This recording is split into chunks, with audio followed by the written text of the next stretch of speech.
Hey, what's up, everybody? Brian Dean here, founder of Backlinko. And first of all, I just want to say I'm really excited to be here at Neil Patel's Advanced SEO Summit. When Neil told me he was putting on a summit, I was like, oh, I'm in. I don't even know exactly what it is, what it's going to be like, but I'm in because I know Neil is one of the best guys in SEO, and one of the few people that I respect in SEO. So when he asked me to be involved, it was a no-brainer to jump at the opportunity.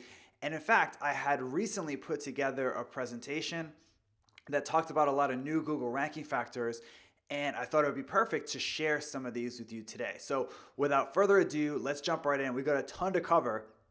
So let's just blast through the material so you can use it and then get higher rankings after this presentation. So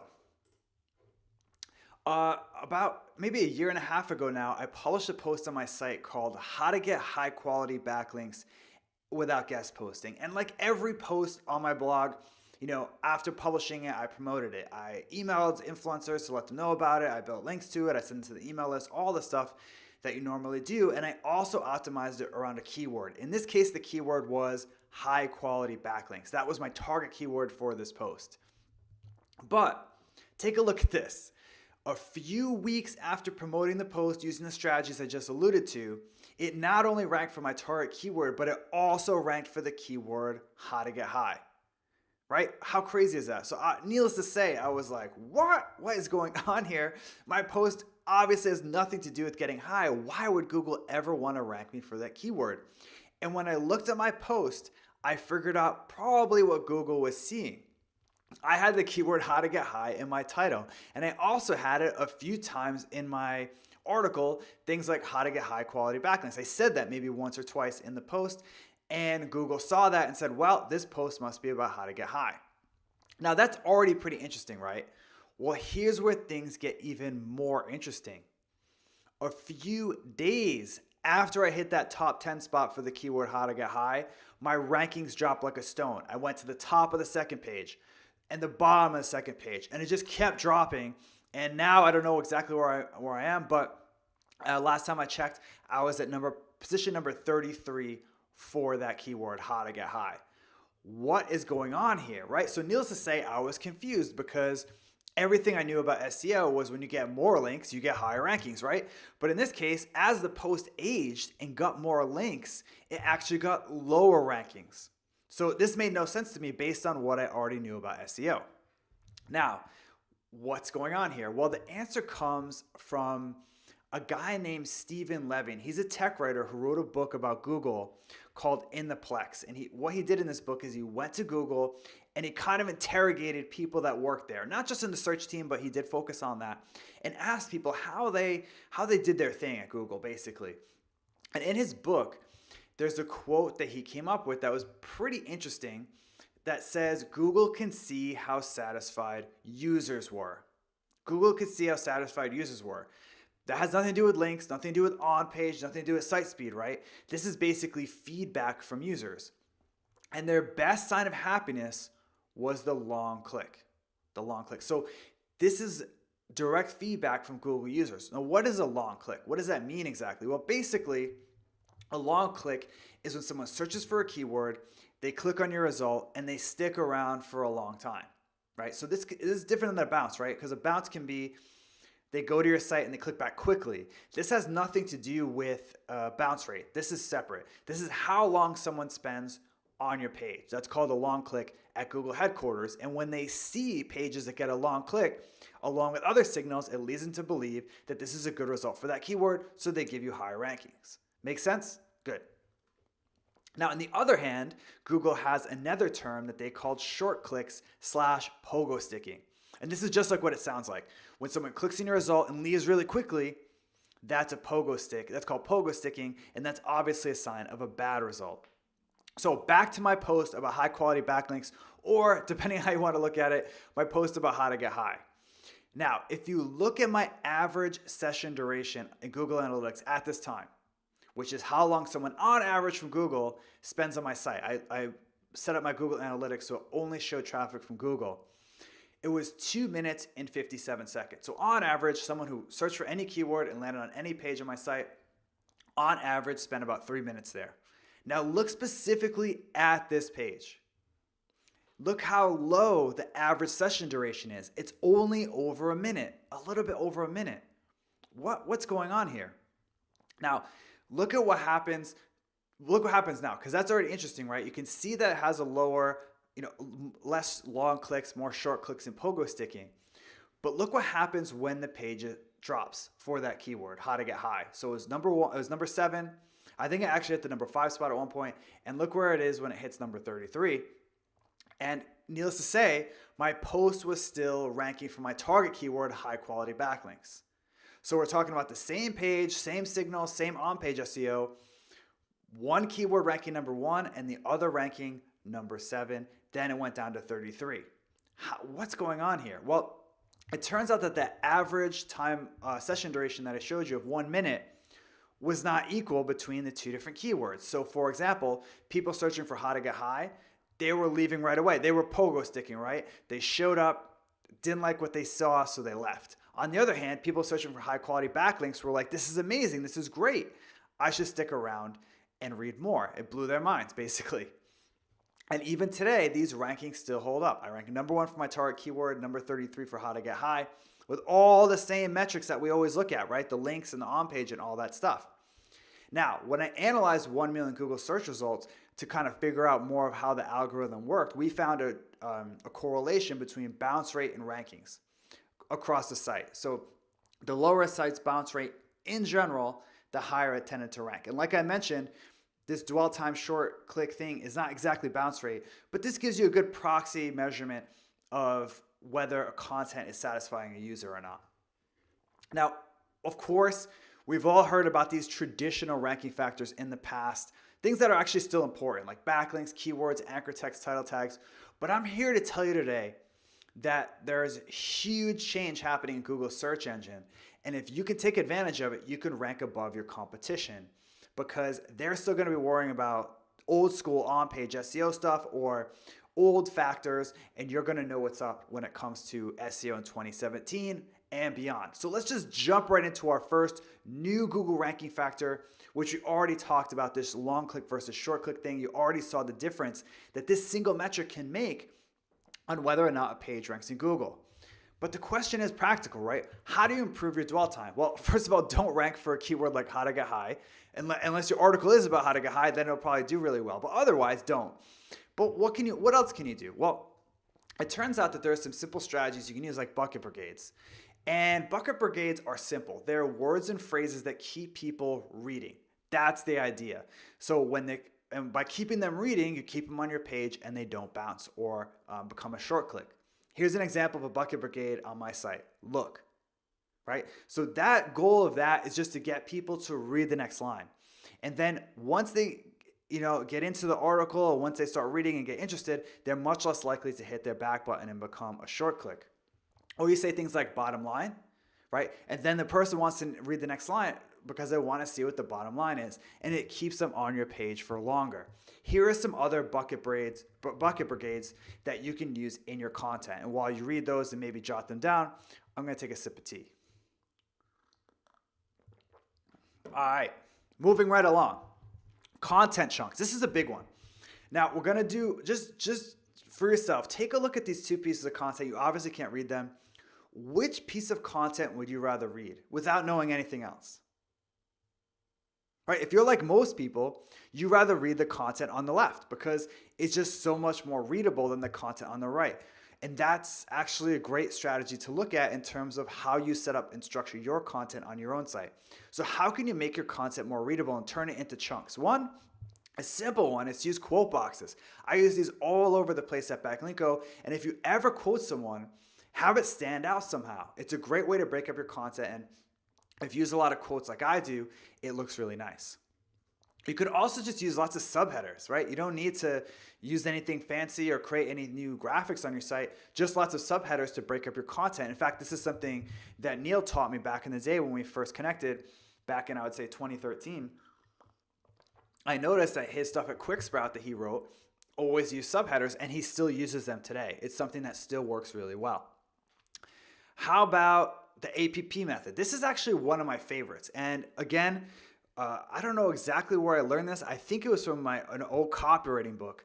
but they didn't really call it this, but it's adapted from that. And you can see how it works here in terms of how you want to structure the introductions to your blog post, because obviously for any content that you have in your site, the intro is going to make or break that person's experience, right? If you can hook them, they're going to be a long click. If not, you lost them. They're a short click pogo sticking and your rankings go down. So let's break it down how to set this up. Now, as you saw in the graphic, APP stands for agree, promise, and preview.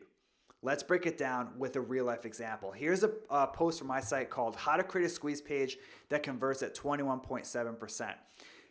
First, you want to agree. And this is where you want to you put something in your introduction that the user can agree with. That way they'll say, yes, this is exactly what I'm looking for, and they'll be likely to stick around. So, I think you'll agree with me when I say it's really hard to convert ice cold traffic into email subscribers, right? Anyone who's building an email list is going to read that and say, yes, that's exactly how I feel. But not just anyone, people searching for keywords around this topic, right? Like squeeze page, how to make a squeeze page, how to increase conversions on your squeeze page, etc. When they land on this, they can relate to this message. That's the agree. Then it's time to switch it up and go into the promise. And this is where you promise them a better world. So they just agreed with you in some probably a negative thing, right? That this thing is hard, whether it's losing weight or getting your girlfriend back or whatever industry you're in. Then you want to hit them with the promise and say, well, it doesn't have to be hard. It can actually be easy. Finally, you go into the preview. And the preview is where you say, hey, here's exactly how I'm going to show you how to reach the promise. So basically the preview gets into the nitty gritty of how you're going to help them achieve the promise. Is it going to be a video? Is it going to be a blog post? Is it going to be a case study? Is it going to be a podcast? Whatever it is, you promise it there so they know what to expect. And when they see that, say, okay, I know what's coming, ready to go. And they're much more likely to be a long click. And because of that, my average time on page for a lot of my content is 6 minutes. That's not the only reason. It's content chunking, it's subheaders, it's APP, it's all that stuff together that works really well. Let's move on to our next Google ranking factor, which is branded searches plus keywords. So in Berlin, where I spend most of my year, there's a restaurant I really like called Thai Aroma. It's really good Thai food, but I don't actually get a lot of stuff there. I just get one dish. I get their delicious peanut curry. It's very good. If you're ever in Berlin, seek this place out and get their peanut curry. It's very good. And in fact, because I only eat this and my friends that go there, we only get peanut curry, we don't even refer to this restaurant by its name. We only refer to it as peanut curry. So to us, Thai Aroma is really peanut curry. Like we'll literally say, hey man, you want to get some peanut curry? We'll both know what we're talking about and we'll go there. Or we'll even say, do you want to go to peanut curry? So to us, these two things are synonymous. And it turns out that Google actually does something similar to this. So they filed a patent a couple of years ago that basically says when someone searches for a brand and a keyword together, that probably means that that brand is a good result for that keyword and we should give them higher rankings. So just in case you're confused, no worries, I'm going to break it down for you. Let's say, for example, that when you search for peanut curry in Google, that restaurant I like called Thai Aroma is number 4. Right, so it ranks number 4 based on links and on-page SEO, all the traditional stuff we talked about. But let's just say a lot of people start searching for peanut curry and Thai Aroma together. So branded search plus keyword, right? They search for different variations, put them in different order. Google is going to say, damn, Thai Aroma must be a pretty good result for peanut curry because so many people, when they search for peanut curry, they want to see this result. So let's make it easier for them by giving them a higher ranking. This is not a real example, but it illustrates the point. I will give you a real example a little bit later. So how can you get more people searching for your branding keyword, right? Obviously, you can ask your mom, but that's only one search. How else can you get more people doing this? Well, the easiest way, and it's kind of high level, is to be associated with one thing in terms of your content marketing. So you don't necessarily have to stick to this one thing, but you want to start with this one thing. Let me give you an example from Backlinko. When I first started, I only talked about link building. Every post was about link building. I had link building on my about page. When I wrote a guest post for another site, I used the fact that I was a link builder. I had link building on my homepage. Everywhere was link building. And because of that, people search even today, every month, for Backlinko link building. They put these two branded with a keyword. And because of that, it's one of the reasons that I'm able to rank so highly. And actually to the point that when you search for my brand, not only do they see Neil Patel there, QuickSprout, because Neil and I have collaborated on a couple projects, but it says Backlinko link building because that's what Google associates because so many people search for it. And because of that, I rank higher than I probably should for such a competitive keyword like link building, rank number 3. So let's move on to organic click-through rate, which is a big one right now. And to illustrate how this works, imagine you ran a mall with 10 stores. And most of the time, obviously, most people went into the first store because it was easier to find. But for some reason, a new store opened the 7th spot, and so many people were skipping stores 1 through 6 and going right into 7. What would you think about that store? You'd probably think it was good, right? Think something special about this store, has good deals, has good products, had good service, whatever. You would think positively about it. And it turns out Google does something similar. For example, let's say that you search for SEO Summit in Google, and this summit ranked number 3 in Google for SEO Summit. And the click-through rate for the number 3 result is usually around 4%, sometimes higher, sometimes lower. It depends on a bunch of factors. But let's say, for example, it was 7%. So more and more people were skipping 1 and 2, going right to 3 in order to click on the page for this summit. Well, Google would say, Neil's advanced SEO summit must be pretty awesome because so many people, when they search for the summit, they're skipping the top results and they're telling us actually the number 3 result is better. And they'll move it up to number 1. Now, how does this work in real life? Let's look at an example. So a couple years ago, Rand Fishkin from Moz ran an experiment, and at 6:03 p.m., his page for this thing called iMac Lab was ranking number 7. And he said, hey, can you guys search for iMac Lab in Google and click the link from my blog? I have a hunch. So I'll take a sip of tea, and you got to imagine what happened next. Do you think the rankings went up? Do you think it went down, stayed the same? Or how fast did these changes take to go into place? So obviously, Rand has a lot of followers, so he was able to do this quickly. And within 3 hours, the result went from number 7 to number 1. 3 hours. That's pretty crazy. And I've seen similar stuff. So how can you get more clicks without doing anything shady? Well, the best strategy I've used that works best for me is to use Google AdWords. How it works is that, well, let me just take your high level why it works. Basically, when you see AdWords ads in Google, usually they're tested to maximize click-through rate because quality score is closely related to click-through rate. If you don't know what that means, you can Google it. We don't have time to really go over it. But basically, the better the quality score, the better for the advertisers. So they try to maximize their quality score as much as possible. And when you include the words and phrases from these proven ads into your title and description tag, you can get more clicks and your click-through rate will go up. Let's look at a real life example. A while back, I published this post on my blog called 17 Insanely Actionable List Building Strategies. And I didn't optimize the title or description. I just had Yoast take whatever I had in there and do it automatically. And as you can see, the title tag got cut off and the description tag was a mess, right? It's not something anyone would want to click on. And because of that, it didn't rank well. So instead of just creating something, off the top of my head, I decided to look at what worked in terms of ads. So I searched for my target keyword, list building, and I noticed that they all used the words email list. Seems like common sense, but I actually probably wouldn't have used that term because I assume anyone searching for list building knows that I'm referring to my email list when I say, here's how to build your list. But apparently, these advertisers have found with data that email list works better when you say it explicitly like that. They also used words like build and grow. So I decided to use those as well. And because of that, my rankings went up a lot. Now, in addition, I'll show you actually an example of where they ended up later. Now, if you don't have AdWords ads for those keywords or they don't make sense, there are some words that you can use that just work. I call them magnet words. Like a specific number works really well. That's why magazine covers use them all the time. I actually incorporated those into my title and description tag for this post. And also, if you can emphasize any quick results, that also will maximize clicks because when people search on Google, they want a result like now, right? They want a result like today. They want a result like yesterday. So when you can promise that you can help them quicker than the other results, then they're more likely to click on yours.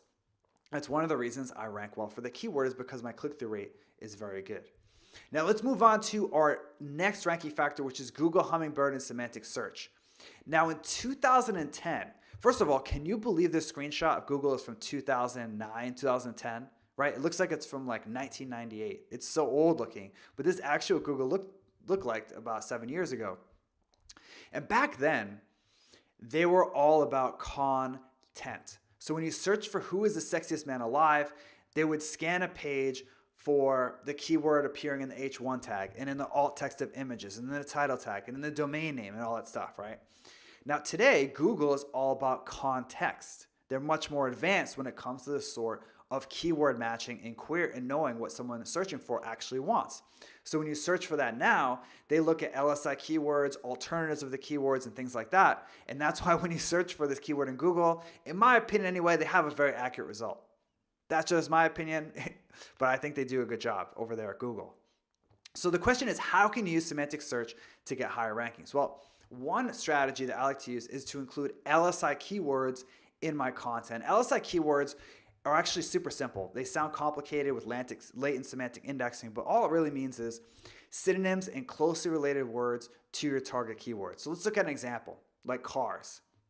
How does Google know, whether a page is about cars, the vehicle, Cars the movie, the 70s rock band, the Canadian aviation regulations? How do they know what you're searching for, which cars you want, and which pages to serve up? Well, it turns out they use LSI keywords. When they see words like new and used and Volkswagen and car repair and dealers and make and model on a page, they know it's about the type of cars that you drive.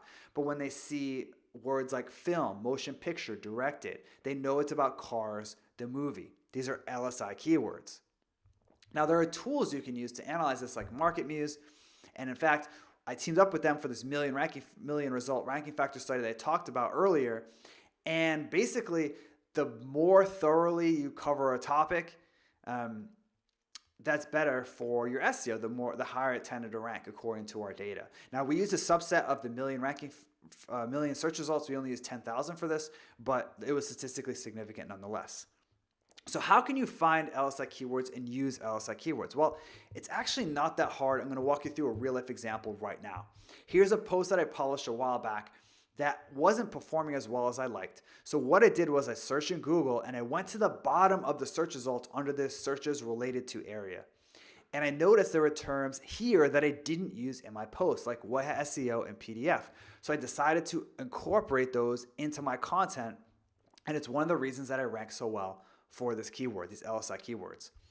Now, it's not really a new Google ranking factor, but it's becoming more important and more people are sort of discovering it. So I want to break it down for you, is content length. So one of the first sites that I built that actually did well was in this paid surveys niche. And I noticed that my competitors were super established. They had huge authorities. This is in 2012, had tons of authority. I had no real chance of outranking them. Based on their website strength, like their domain authority, their links, their brand. I was just a solo guy launching a brand new site. It's super hard to rank. So I realized that maybe I had an advantage. When I looked at their homepage, which tended to be the page in this industry, that people tended to rank as opposed to internal pages, they didn't have a lot of words on it. So you can see an example here. This had 400 words. Another one had 431. Another had 297. And then I saw this study that came out so many years ago that looked at the average content length of the top 10 results by a company called SERPIQ. And they found, as you can see in this chart, a clear correlation between, longer content tended to rank better. And when I looked at this information, I was like, wow, this is a pretty clear correlation that not only is longer content better, but 2,000 plus word content is better. So I decided to create my homepage longer than the average homepage. So I made it 2,000 words. And it's one of the reasons that this site started to rank like crazy and do really well really quickly. And this study and this case study is from many years ago, obviously. But when I did the million ranking factor study with Ahrefs and SEMrush and a few other partners, we discovered that this correlation still stands today. So how can you use content length? What do you do? Well, you just really need to write longer content. There isn't much to it. I know, thank you, Captain Obvious. That's all there is to it. But why does longer content tend to do better? Well, one theory that I believe is part of the story is that longer content equals more shares, which equals higher rankings. In fact, when Jonah Berger ran a study about why content goes viral, they discovered that longer content was more likely to go viral than shorter content. And BuzzSumo and OKDork also teamed up and they found the similar correlation that longer content tended to generate more shares. Now, before I close this out, I want to give you some bonus factors that are actually less important from this 2016 study that I conducted about this million Google search results. What about title tags? Very controversial. Well, John Mueller from Google recently said, we use it for rankings, but it's not the most critical part of a page, which is surprising to many people because we always thought that the title tag is the most critical part of a page as far as keyword targeting goes. And we actually, in this study, didn't find a strong correlation between keyword appearing in the title tag and rankings. And if you look at certain search results, you'll see this in action. So this is a search result for list building, which I talked about earlier. And if you look at closely at the search results, this is the top 6. 3 out of 6, so half, don't have the exact keyword in the title. Now, this is a really competitive keyword, right? And you'd think that you'd have to exactly match your keyword in order to rank. But in fact, the number 1 result, the number 3 result, and the number 6 result all don't have the exact keyword, and they rank just fine.